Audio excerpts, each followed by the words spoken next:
Good morning all, જય શ્રી કૃષ્ણ, રાધે રાધે, સુપ્રભાત, જય મા કાલ. સરસ મજાની સવાર થાય છે. 6 આસપાસ જો ચકલાનો અવાજ આવે છે,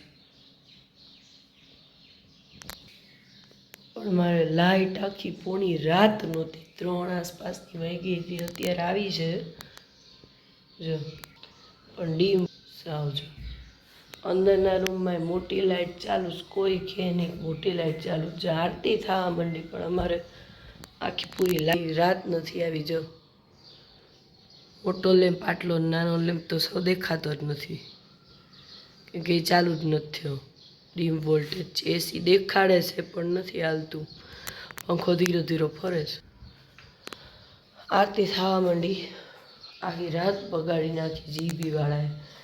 ડીમ વોલ્ટેજ છે એટલે હવે એકવાર જાશે પાછી હજી, અને પછી આવશે. જો સાંભળો, આરતી સંભળાતી હશે.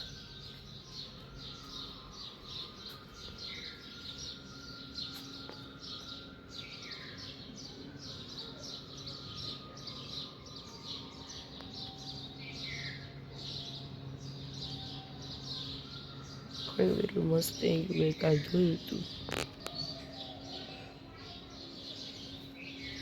ફાઇનલી ફૂલ વોલ્ટેજ સાથે જો લાઇટ આવી ગઈ.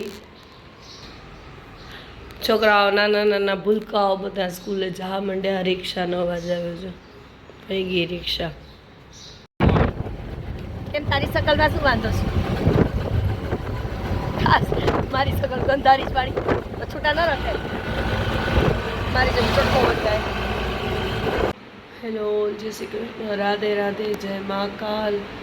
7:30 થયા છે. જો મારી દીકરી એટલી બધી ડાય છે કે એની માટે તો કંઈ શબ્દ નથી મારી પાસે. આંખમાં જ દેખાતું હશે. હું સૂતી જ રહું છું દિવસ રાત.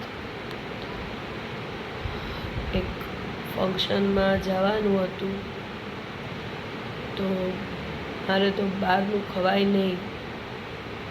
આપણે વ્યવહાર માટે થઈને ગયા હોય ભેગું, માંડ 10 મિનિટ જેટલું બેસાય એટલું ગઈ હતી. એની ભેગી જીનીસા ભેગી રિક્ષા બાંધેલી કરીને ગયા હતા, અને મા દીકરી એ જમે એટલી વાર હું રહીશ.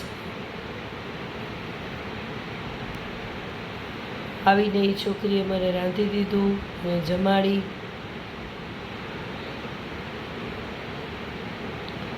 પછી હું સૂઈ ગઈ. 3:30 વાગે, કેમ અત્યારે 7:30 વાગે છે. છોકરીએ નીચે બધે સાફ કર્યું. અત્યારે મને કે મમ્મી થોડીક વાર નીચે જા. નીચે કે નીચે થોડીક વાર શું, હું ઉપર સરખું કરી નાખું. અમે 2 ટાઈમ નાહીને દીવા કરીએ, તો કે હું નાતી તો ત્યાં હું અત્યારે પાછા નોરતા છે, તો હું દીવા કરું આવીને, તો પછી રસોઈ કરું. 10મામાં છે, પણ ભણવાની હારે બધું બહુ ડાય છે છોકરી મારી. બસ તો અહીંયા કરીએ છીએ બ્લોગનો એન્ડ. રસોઈ કરતી હતી, પછી અમે જમ્યા, ને અત્યારે તો જીનીસાબેન સૂઈ ગયા છે. વાગે છે 12 રાતના. બ્લોગનો કરીએ છીએ એન્ડ. મળીએ નેક્સ્ટ બ્લોગમાં.